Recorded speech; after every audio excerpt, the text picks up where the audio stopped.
बताता हूं। मैंने अभी बताया जहां अहंकार हो वहां ईश्वर का वास नहीं, चाहे वो देवता ही क्यों। एक बार इंद्र आदि देवताओं ने परिश्रम से असुरों को जीत लिया। एक बार इंद्र आदि देवताओं ने परिश्रम से असुरों पर विजय प्राप्त कर लिया। देवताओं को अहंकार हो गया, इसीलिए तो संसार में हम सबकी पूजा होती है। इसीलिए तो हम लोगों की महिमा छाई हुई। हम लोग श्रेष्ठ हैं। हम सबने असुरों को जीत लिया। पूजने के लिए हम सब महान हैं। इस प्रकार का जब अहंकार हो गया देवताओं को, अंतर्यामी भगवान सच्चिदानंद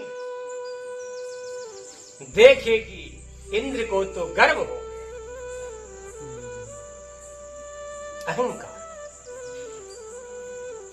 सब में व्याप्त परमात्मा, सब में रमण करने वाले परमात्मा ने देवताओं के अहंकार को दूर करके उनका कल्याण करने के लिए भगवान यक्ष रूपधारी, अद्भुत यक्ष रूपधारी ईश्वर प्रकट हो। देवताओं के अहंकार को दूर करके उनका कल्याण करने के लिए वो परमात्मा, सर्वव्यापी परमात्मा, अद्भुत यक्ष रूपधारी ईश्वर प्रकट हो गए, जिनमें अखंड ज्योति समाहित। यक्ष रूपधारी भगवान जब प्रकट हो गए, उस समय उनके प्रकाश से देवता आश्चर्यचकित हो गए। इंद्र ने कहा, एक कैसा प्रकाश आ रहा है, इतना अखंड प्रकाश। उन्होंने सभी देवताओं को बुलवाया। सभी देवताओं को बुलवाने के पश्चात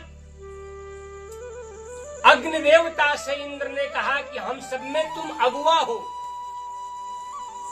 श्रेष्ठ हो। हे अग्नि देवता, देखो तो जाकर के एक कौन पुरुष आया हुआ जिसमें इतना अखंड तेज, इतना प्रकाश। अग्नि देवता ने कहा, अभी मैं जाकर देखता हूं ये कौन है। अग्नि देवता जब यक्ष रूपधारी भगवान के पास आए, उनके सामने आते ही अग्नि देवता की वाणी बंद हो गई। अग्नि देवता की वाणी कुंठित हो, वाणी बंद हो गई अग्नि देवता। अग्नि देवता से यक्ष रूपधारी भगवान ने कहा, तुम कौन हो तुम?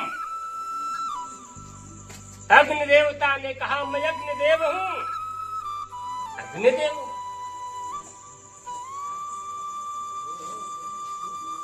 क्या सामर्थ्य है तुम्हारे अंदर? तुम क्या कर सकते? अग्नि देवता ने कहा, पृथ्वी और आकाश के बीच जितना भी पदार्थ है, मैं उन सभी पदार्थों को, वस्तुओं को जलाकर भस्म कर सकता हूं। यक्ष रूपधारी भगवान, यक्ष रूपधारी अद्भुत पुरुष ने कहा, प्रभु ने कहा, एक सूखे तिनके को उठा करके सामने रख दिया, बोले इसको जलाकर भस्म कर दो। अग्नि देवता ने सूखे तिनके को जलाने के लिए अपनी पूरी शक्ति लगाई, लेकिन एक सूखा तिनका अग्नि के अखंड प्रचंड प्रकोप से नहीं जल पाया। अग्नि देवता यक्ष रूपधारी भगवान के सामने, यक्ष रूपधारी अद्भुत पुरुष के सामने अग्नि देवता का सर नीचे हो, लज्जित हो, बिना कुछ बोले वहां से अग्नि देवता इंद्र के पास आ गए। इंद्र ने कहा, एक कौन पुरुष है, बताओ अग्निदेव। अग्निदेव ने कहा कि मैं नहीं जानता सरकारी कौन पुरुष, मैं नहीं जानता, मैं नहीं इसका पता लगा पाया। पवन देवता को बुलाते हैं इंद्रदेव, बोले, हे पवन देव, अग्नि के बाद तुम श्रेष्ठ हो, सब जगह व्याप्ते हो, सब जगह रहते, तुम जाकर पता करो ये कौन पुरुष है जो इतना प्रकाश, इतना तेज। पवन देवता ने कहा, हे इंद्रदेव, अभी मैं जाकर के पता लगाता हूं। पवन देवता यक्ष रूपधारी भगवान के पास आए, लेकिन अग्नि देवता की तरह इनकी भी वाणी बंद हो गई, ये नहीं बोल पाए। फिर भगवान ने कहा, यक्ष रूपधारी भगवान ने कहा, तुम कौन हो, क्या नाम है तुम्हारा? पवन देव ने कहा कि मैं पवन देव हूं, मैं वायु देव हूं। क्या सामर्थ्य है तेरा, तुम क्या कर सकते हो? पवन देवता ने कहा, पृथ्वी और आकाश के बीच में जो पदार्थ और वस्तु है मैं उसको उठा लूंगा, अर्थात उड़ा ले जाऊं। अच्छा, इतनी शक्ति है। वही तिनका जो अग्नि देवता के सामने रखे थे यक्षरूप भगवान, पवन देव के सामने भी रख दिया। उठा ले जाओ इसे, उड़ा ले जाओ। पवन देवता ने अपनी पूरी शक्ति लगाई। एक सूखा तिनका घास पवन देवता की पूरी शक्ति लगाने के बाद भी 49 पवन है, 49 पवन लोग हैं। पूरी शक्ति लगाने के बाद भी वो तिनका स्थान से हिला ही नहीं। इसलिए पवन देवता भी लज्जित, सर झुकाए हुए, बिना कुछ कहे यक्षरूप भगवान के यहां से इंद्र के पास चले। इंद्र ने पूछा, हे पवन देवता, ये कौन पुरुष है? पवन देव ने कहा, मैं नहीं जानता महाराज, ये कौन पुरुष है। इस प्रकार स्वयं ही इंद्र चले पता लगाने यक्षरूपधारी भगवान का, स्वयं पता लगाने चले आए यक्षरूप भगवान के पास। लेकिन यक्षरूपधारी भगवान ने, अद्भुत भेषधारी भगवान ने अंतर्ध्यान हो गए, क्योंकि इंद्र को यह अहंकार था, मैं श्रेष्ठ हूं, मैं देवता हूं, पूजने के योग्य हूं, मैंने देवताओं पर विजय प्राप्त, मैंने असुरों पर विजय प्राप्त किया। ये अहंकार हो। ऐसी स्थिति में भगवान ने उनको दर्शन देना ये श्रेष्ठ कर नहीं सकता। अंतर्ध्यान हो गए भगवान। कुछ ही समय में आकाश मंडल में, अंतरिक्ष में इंद्र ने देखा करुणामयी, तेजोमयी हिमालय पुत्री उमा का दिव्य विग्रह प्रकट हो। माता पार्वती आकाश में प्रकट हो। उस समय आकाश में पार्वती को जब देखते हैं, इंद्रदेव तो हाथ जोड़कर बोले, हे जगदम्बा, हे करुणामयी, हे ममतामयी, हे माता, अभी जो यक्ष रूपधारी भगवान, यक्ष रूपधारी ये पुरुष थे, जो कि अभी मैंने देखा और ये लुप्त हो गए, अंतर्ध्यान हो गए, कौन थे? एक कौन पुरुष थे जो कि हमें दर्शन नहीं दिए? करुणामयी माता ने, पार्वती ने, उमा ने कहा, हे इंद्र,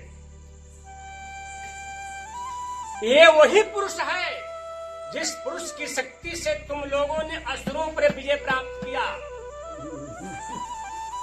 ये वही पुरुष है जिनकी शक्ति से तुम लोगों ने, तुम देवताओं ने विजय असुरों पर प्राप्त किया। ये वही पुरुष है जो सभी प्राणियों का श्वास है। ये वही पुरुष है जो सृष्टि का आदि है, मध्य है और अंत है। ये वही पुरुष है जिनकी शक्ति से तुम लोग पूजे जा रहे हो, आदरणीय हो, वंदनीय हो। ये परम पुरुष है, ये ब्रह्म है, ये सच्चिदानंद है, जिनकी शक्ति से संसार सक्रिय है, जिनकी शक्ति से संसार प्रकाशित। ये वही पुरुष है, सर्वव्यापी है, ये पूर्ण है, ये अकल है, ये अनाम है, ये अरूप है, सर्वव्यापी है, सच्चिदानंद है, सर्वशक्तिमान है। इसके सिवा कोई शक्तिमान नहीं। इस प्रकार इन ब्रह्म के परिचय को पा करके, ब्रह्म की वास्तविक स्वरूप को पा करके इंद्र का एक ज्ञान चक्षु खुल गया कि हम लोग व्यर्थ ही ये वाद विवाद करते हैं कि हम लोगों ने असुरों को जीता है। क्षमा मांगे माता, हमको क्षमा कर। आज आपने हमारी सज्ञान को दूर कर दिया। मैं समझ गया कि सर्वत्र ब्रह्म शक्ति विद्यमान, हम हैं ही नहीं। इस प्रकार इंद्र ने माता जगदम्बा के इस अद्भुत प्रवचन से, ज्ञान से जब इंद्र का अहंकार भंग हो गया तो इनके हृदय में परमात्मा के प्रति श्रद्धा जाग पड़ी, विश्वास उत्पन्न, ब्रह्म ज्ञान प्राप्त हो। और इस ब्रह्म ज्ञान को फिर आकर के पवन देवता को भी बताते हैं कि वो तो परम पुरुष है। अग्नि देवता से बताते हैं कि वो तो परम पुरुष है। उन्हीं के शक्ति से हम सब लोग असुरों को जीता और उन्हीं की शक्ति से संसार कार्यरत। इस प्रकार प्राणी को कभी अहंकार करना नहीं चाहिए। जहां अहंकार होता है वहां ईश्वर का अभाव होता है। जहां अहंकार हो वहां परमात्मा का वास नहीं होता है। श्रुति कहती है, संत कहते हैं ईश्वर सर्वव्यापी, लेकिन ईश्वर सर्वव्यापी होने के बाद भी वो सब जगह नहीं भी है। ईश्वर सर्वव्यापी होने के कारण सब जगह होकर भी सब जगह नहीं भी है। क्योंकि कैसे, जैसे लकड़ी में अपने चेहरा को नहीं देखा जा सकता, दीवार में अपने चेहरा को नहीं देखा जा सकता, पत्थर में अपने चेहरा को नहीं देखा जा सकता। अपने चेहरा को देखने के लिए निर्मल जल चाहिए। अपने चेहरा को देखने के लिए दर्पण चाहिए। अपने चेहरा को देखने, सीताराम, अपने चेहरा को देखने के लिए निर्मल दर्पण चाहिए। दर्पण भी इस प्राकृतिक में है, जल भी प्राकृतिक में है और लकड़ी भी प्राकृतिक में, दीवार भी प्राकृतिक में। पत्थर भी प्राकृतिक है, लेकिन पत्थर में अपना चेहरा दिखाई नहीं पड़ेगा, दीवार में अपना चेहरा दिखाई नहीं, अपना चेहरा निर्मल जल में, निर्मल दर्पण में। वैसे ही परमात्मा सर्वव्यापी होने के बाद भी सबके हृदय में परमात्मा देखे, सबके हृदय में भगवान देखे नहीं जाते। इसलिए राम ने कहा, निर्मल मन जन सो मोहि पावा, निर्मल मन जन सो मोहि पावा, मोहि कपट छल छिद्र भावा। हमें कपटी व्यक्ति अच्छे नहीं लगते, छली व्यक्ति अच्छे, हमें निर्मल मन वाला व्यक्ति अच्छा है, और वही मुझे प्राप्त है। अब आपकी मर्जी, आप निर्मल मन वाला बनेंगे या आप छली बनेंगे या कपटी बनेंगे, वो आप पर निर्भर है। भगवान क्या करे? ये रस नहीं है जिसको पिला दिया जाए तुरंत आराम हो, सुख मिले। भगवान का भजन ये शरबत नहीं, ये रस नहीं कि तुरंत पिला दिया गया आपको सुख मिले। ये भगवान का भजन कथितय गहन है, कठिन है, परिश्रम करना पड़ेगा, साधन करना पड़ेगा, तब आपको ईश्वर दर्शन होगा। क्योंकि भगवान की भक्ति संसार में ये सबसे कठिन चीज, सब कुछ पाने के बाद भी, प्राप्त करने के बाद आप अधूरे हैं, लेकिन भगवान का मार्ग बड़ा कठिन है, इसमें त्याग की आवश्यकता पड़ती है, निर्मल मन की आवश्यकता पड़ती है, इसमें संतोष का, दया का, परोपकार, इसमें साधना की, मन समन की, आदि आदि भगवान के निमित्त अपने जीवन को जब तक आप समर्पित नहीं कर पाएंगे, तब तक से आपको भगवान जल्दी नहीं मिल सकते। इसलिए भगवान का एक कथन है, आप अपना उद्धार चाहते हैं, अपना भला चाहते हैं, तो अपने हृदय को निर्मल बनाने की चीज है, कोमल बनाने की चीज। आपका हृदय कठोर है, कठोर हृदय नहीं होता तो क्रोध आता क्यों? आप अहिंसा न करके हिंसा करते क्यों? आप अपशब्द क्यों बोलते? कठोर वचन क्यों निकलता? क्योंकि हृदय जब तक कठोर है तब तक आपकी वाणी शुद्ध नहीं हो सकती। हृदय जब तक कठोर है तब तक आपके हृदय से हिंसा नहीं निकल सकती। हृदय जब तक कठोर है तब तक आप मधुर वचन नहीं बोल सकते, हितकर वचन नहीं बोल सकते। इसलिए हृदय को निर्मल पवित्र बनाने की चेष्टा है। आपका हृदय जिस दिन निर्मल हो जाए, आपका हृदय जब परम पवित्र हो जाए, तो आपकी इंद्रियां भी ये साधु बन जाए, आपकी इंद्रियां भी निर्मल हो जाए, आपकी इंद्रियां भी पवित्र हो जाए। इसलिए एक साधे सब सधे, सब साधे सब जाए। मन है मुक्ति का कारण भी है और मन ही बंधन का कारण भी। इसलिए मन को साधने के लिए आप सदा ये वेद क्यों बना, शास्त्र क्यों बने, पुराण क्यों बने, गुरु की क्या आवश्यकता है? क्योंकि एक ही को साधने के लिए सब बना हुआ।